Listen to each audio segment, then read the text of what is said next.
সব জায়গায় কিন্তু যায়। তো আমরা এখন কিন্তু আবার গুছিয়ে উঠতেছি। আশা করি এই সমস্যাগুলা থাকলে আমাদেরকে সাহায্য করলে আমরা এগুলা কাটিয়ে উঠব। দেশের বিরাজমান পরিস্থিতির কারণে ঠাকুরগাঁও পঞ্চগড় জেলার বেশ কিছু সীমান্তবর্তী এলাকার মাইনরিটি মানুষের মাঝে আতঙ্ক বিরাজ করছিল। নিরাপত্তা নিয়ে শঙ্কা কাজ করায় তারা বিজিবি ক্যাম্পের আশপাশে আশ্রয় নিয়েছিল। তবে সীমান্তে সীমান্তে বিজিবির সার্বক্ষণিক টহলে স্বস্তি ফিরেছে সে সকল মানুষদের মাঝে।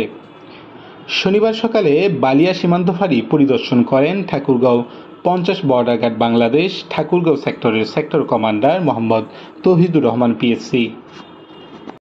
শুরুতে বলতে চাই যে বিজিবির বিষয়টা ওনারা আগের তুলনায় আমাদের অনেক সহযোগিতা করতেছে এবং কি আমরা যখনই ওনাদেরকে খুঁজতেছি ওনাদেরকে পাচ্ছি এবং ওনাদের সার্বক্ষণিক সহযোগিতা আমরা পাচ্ছি।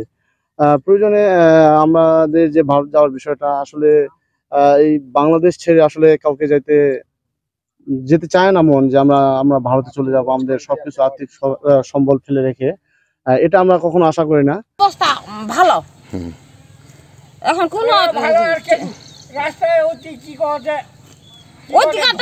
জানি না, আমার গ্রামটা আর কি ভালো। বিজিবি টহল হ্যাঁ আছে, বিজিবি টহল দেয় সবসময় টহল দেয়, আর হচ্ছে আমার পুরুষ গলা টহল দেয়। বিজিবি হেল্প পাচ্ছি আমরা এখানে, মনে হয় যে বিজিবি আমাদের কথা দিয়ে বলছে যে আপনারা যেভাবে আমাদের সহযোগিতা চাইবেন আমরা সেভাবে সহযোগিতা করব, এটা কথা ওনারা বলছে, এই মাঠেই বলছে। এই মাঠে বলার পরে ওনারা এখন অনেক সহযোগিতা করতেছে। যে কোনো মুহূর্তে আমি যদি ওদেরকে ফোন দিই তাহলে ওরা যায়। পরিস্থিতি আসলে আমরা মনে হয় যে এখন আগের চেয়ে ওই সোমবারের চেয়ে অনেক ভালো আছি, কিন্তু আতঙ্কিত আছি, এখনো আতঙ্কিত আছি। আতঙ্কিত থাকার কারণটাই হচ্ছে যে বিভিন্ন জায়গা থেকে বিভিন্ন রকম সংবাদ আসতেছে।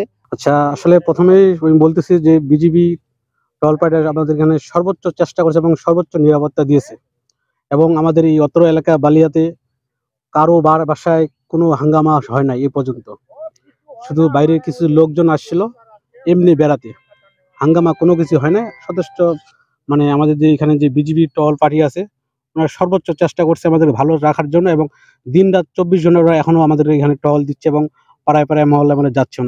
ওনাদেরকে ডাকলেই সর্বোচ্চ ওনারা আসতেছে আমাদের ধারে ধারে, এবং আমরা সর্বোচ্চ ভালো আছি।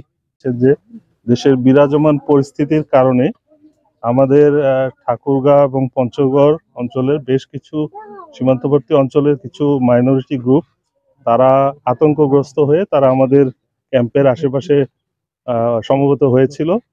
তা আমরা তাদের নিরাপত্তা নিয়ে তারা শঙ্কা প্রকাশ করেছিল।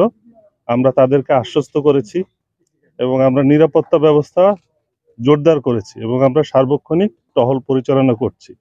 এবং এই টহল পরিচালনা করা এবং তাদের সাথে সার্বক্ষণিক যোগাযোগ রাখার জন্য বর্তমানে আইন শৃঙ্খলা পরিস্থিতির উন্নতি হয়েছে, এবং আমি আশা করি যে তারা আমাদেরকে যেভাবে সহায়তা করে যাচ্ছেন সেটা তারা বজায় রাখবেন।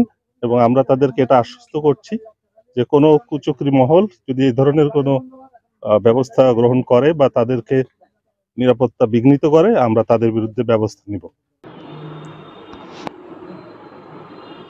এ সময় ঠাকুরগাঁও ব্যাটালিয়ন 50 বিজিবি ব্যাটালিয়নের অধিনায়ক লেফটেন্যান্ট কর্নেল মোহাম্মদ তানজির আহমদ, সহকারী পরিচালক মিজানুর রহমান চৌধুরী, কোম্পানি কমান্ডার নায়েব সুবাদার জসিমউদ্দিন সহ অন্যান্যরা উপস্থিত ছিলেন।